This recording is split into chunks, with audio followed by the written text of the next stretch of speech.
Welcome to our channel.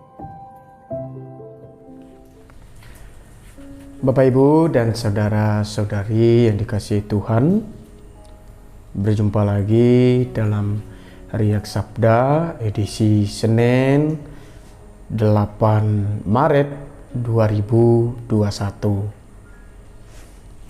Injil besok pagi yang akan kita dengarkan bersama-sama dari Injil Lukas bab 4 ayat 24 sampai dengan 30. Ketika Yesus datang ke Nazaret, ia berkata kepada umat di rumah ibadat, "Aku berkata kepadamu, sesungguhnya tidak ada nabi yang dihargai di tempat asalnya. Tetapi aku berkata kepadamu, dan kataku ini benar. Pada zaman Elia terdapat banyak janda di Israel. Ketika langit tertutup selama 3 tahun 6 bulan, dan ketika bahaya kelaparan yang hebat menimpa seluruh negeri. Tetapi Elia diutus bukan kepada salah seorang dari mereka, melainkan kepada seorang janda di Sarfat di tanah Sidon. Dan pada zaman Nabi Elisa banyak orang kusta di Israel, tetapi tidak ada seorang pun dari mereka yang ditahirkan, selain daripada Naaman orang Syria itu." Mendengar itu sangat marahlah semua orang yang ada di rumah ibadat itu.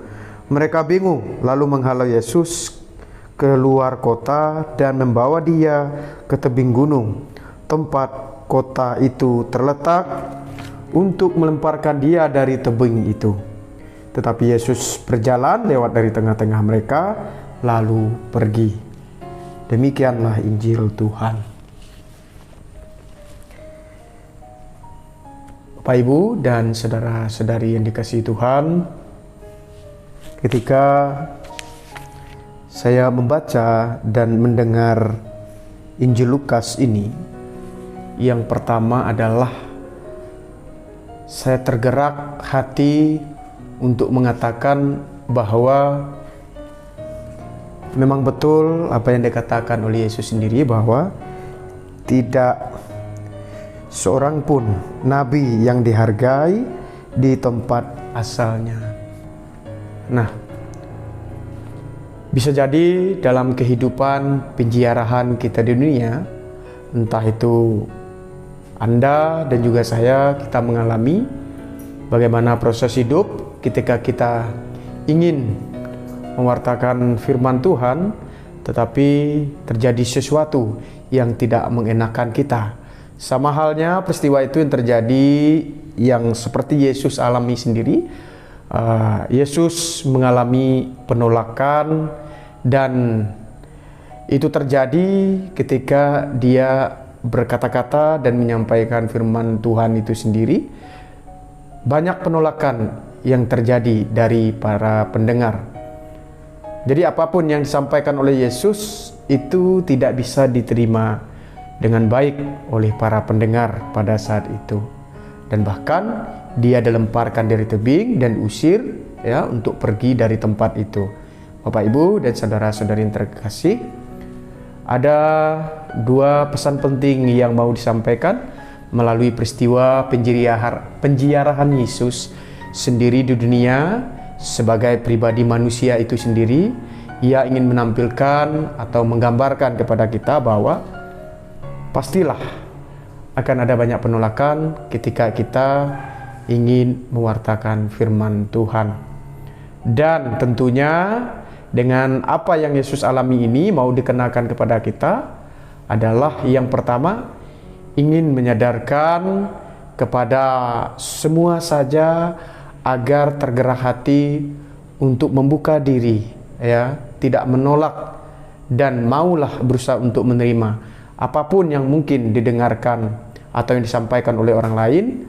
Dan itu menjadi sangat penting, menjadi bekal kita ketika kita rendah hati mau mendengarkan, maka kebaikan-kebaikan itu sendiri akan dengan sendirinya hidup di dalam diri kita. Tetapi pesan ini juga bukan disampaikan kepada para pendengar atau kepada Anda, tetapi kepada semua saja yang telah diberikan kesempatan atau telah memilih untuk menjadi pewarta Tuhan, ya seperti yang pada saat ini juga saya alami. Saya memberikan diri untuk Tuhan agar bisa menyampaikan firman Tuhan.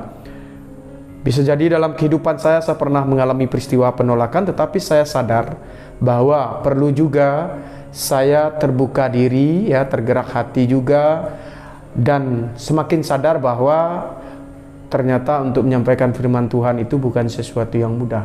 Akan sering terjadi penolakan dalam diri kita sendiri dan juga orang lain. Maka Bapak Ibu, pesan ini sangat penting bagi Anda dan juga bagi saya agar sungguh-sungguh menjadi pribadi yang terbuka diri. Ya, mari kita saling terbuka agar firman Tuhan itu bisa kita terima dengan baik, bisa kita hidupi dalam kehidupan kita, bahkan pada akhirnya dapat kita bagikan ke semua saja yang membutuhkan dan bahkan yang sangat ingin agar hidupnya lebih baik, apalagi dimodalkan dengan firman Tuhan sendiri yang menjadikan kita semakin segar, terutama dalam hidup rohani kita sebagai orang Katolik sejati, agar senantiasa selalu setia mengikuti Tuhan. Lebih-lebih siapkan diri kapanpun Tuhan senantiasa mencintai kita. Tuhan memberkati kita sekalian. Amin. Jika kamu suka video ini, like dan share kepada teman-teman seiman. Jika kamu ingin mendapatkan update-update terus, tekan subscribe dan hidupkan tombol lonceng. Terima kasih, Tuhan memberkati kita selalu.